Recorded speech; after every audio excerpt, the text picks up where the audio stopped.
Welcome back. The 2024 presidential election is heating up. At least 4 GOP primary candidates are campaigning in New Hampshire today. Former President Trump, Governor Ron DeSantis, Nikki Haley, and Vivek Ramaswamy, all holding events in the Granite State. Joining me right now is another contender, 2024 GOP presidential candidate Larry Elder joins us right now. Larry, great to see you. Congrats on all. Thank you. Thank you for having me. I appreciate it.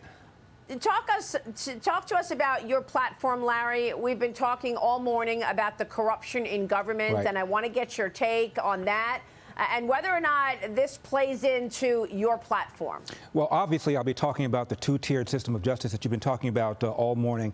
But also, I want to talk about the 10,000-pound elephant in the room, which is the epidemic of fatherlessness. In 1965, Maria, 25% of black kids entered the world without a father in the home, married to the mother. Today, that number is 70%. What's happened? With the welfare state launched by the left in the mid-60s, we have incentivized women to marry the government. We've incentivized men to abandon their financial and moral responsibility. Maria, nationwide, 60% of robberies, of homicides, of shootings are conducted by black people, often against other black people. A young black male aged 10 to 43, I'm not making this up, according to the CDC, is 13 times more likely to be murdered than a white man in the same demo. Unless you're prepared to say black people are just genetically inclined to commit crime, genetically inclined to come out of the womb with a gun in their hand, you have to ask yourself what the devil is going on. And what the devil is going on is the breakdown of the nuclear intact family. And the stats are clear. If you are raised without a father, you're 5 times more likely to be poor and commit crime, 9 times more likely to drop out of school, and 20 times more likely to end up in jail. The left doesn't talk about it because they created it. Our side does not talk about it for fear of being called racist, or if you're a black conservative, you're called the black face of white supremacy, as I was by the LA Times. We also need to talk about the lie that America is systemically racist. It is a murderous lie. It's getting people killed. How? The police are pulling back. It's called the George Floyd effect or the Ferguson effect, and crime is going up. Bad guys know it, and the people that are primarily hurt by this excess crime and excess deaths are the very black and brown people on the left claim that they care about. So we also need to get... I understand all that you're saying, Larry, and these are serious issues that you are raising. Very what I'm serious. trying to understand is, what is your policy to change things? Well, regarding the epidemic of fatherlessness, these kids need male mentors. They need male role models. I liken it, Maria, to Alcoholics Anonymous, where every recovering alcoholic has a sponsor. There are a lot of men, baby boomer men my age, who have retired or about ready to retire with plenty of time on their hands. They're quite vigorous. They need to get involved. There are all sorts of programs, often religious programs, where they can get involved. We're also spending a lot of money on welfare programs. We ought to be able to direct those monies to organizations, houses of worship in our own neighborhoods, in our own areas where they're doing this kind of mentoring. There are plenty of organizations all over America. Larry, I think this is really important that you're raising this, and it's a good subject to communicate to America and to have us understand why this is happening.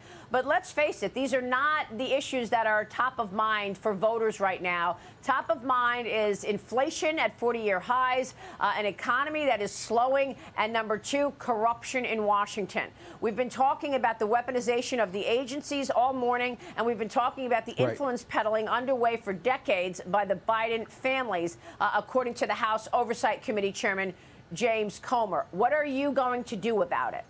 I talk about all those issues. I was just adding the things I bring to the table that I think the others don't.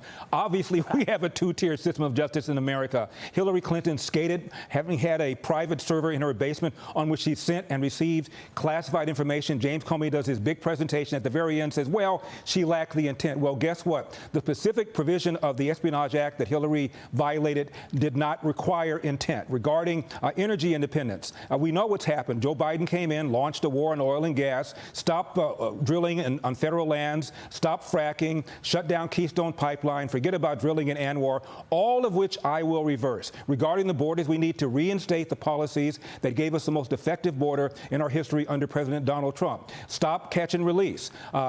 Reinstate Title 42. Remain in Mexico. All these things work. And once you send the signal to the rest of the world that we're not open for business for illegal aliens, they will stop coming.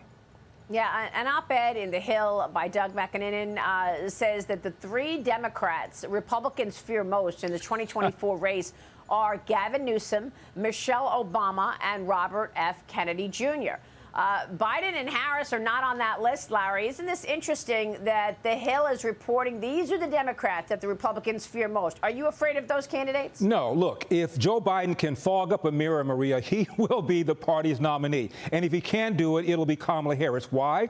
Their first primary is South Carolina. 60% of the Democrat voters in that primary are black. Most of those are black female, and they love them some Kamala Harris. If she is perceived to be kicked aside for some white person like Mayor Pete or Gavin Newsom, are you kidding me? They won't vote Republican. They just won't vote, thereby virtually guaranteeing whoever our nominee is, he or she will win in November 2024, and they don't want to run that risk. It's going to be Joe Biden. If not Joe Biden, it's going to be Kamala Harris. Trust me. Are you going to be able to get up on that debate stage, Larry? The debate for the first primary debate season is in 2 months, a month and a half, really, in August. But you've got to poll enough to get there. Will you be on that stage? You have to poll at least 1%, and we're pretty much doing that. You also get 40,000 individual donors, and they can go to my website, elderforpresident.com, throw something in the tip jar. It can be as little as $1 in order for me to qualify for that first debate in Milwaukee. And once I make that, it's game on, hold my beer. Yeah, maybe, but Donald Trump remains in the lead in the field by a long shot. We don't even know if he's going to participate in the debate. He's threatening that he may not.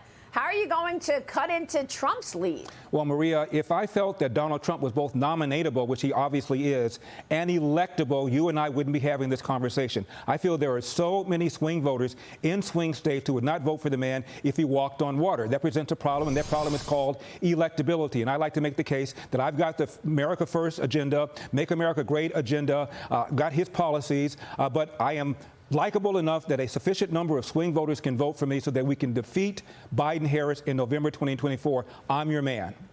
All right, Larry. Great to talk with you. Thank you so much. My pleasure. Larry Elder, you heard the man. He's your man. Larry, we will keep following it, and we appreciate your time. Please come back soon.